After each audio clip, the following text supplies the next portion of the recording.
Hello everyone, welcome to our channel Take Afro. Hope you all are doing great. So today I'm going to show you how to make someone moderator on Discord. So go to Discord, go to server settings, and from here go to members, and then from here pick a member.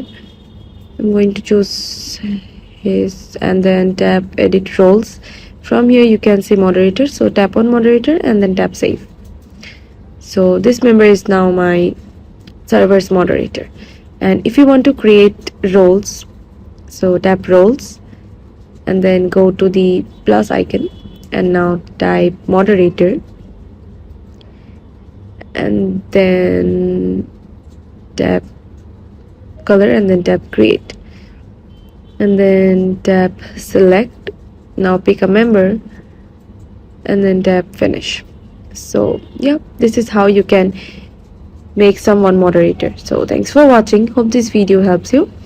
Don't forget to subscribe to our channel and don't forget to hit the bell icon button. See you in the next video. Bye bye.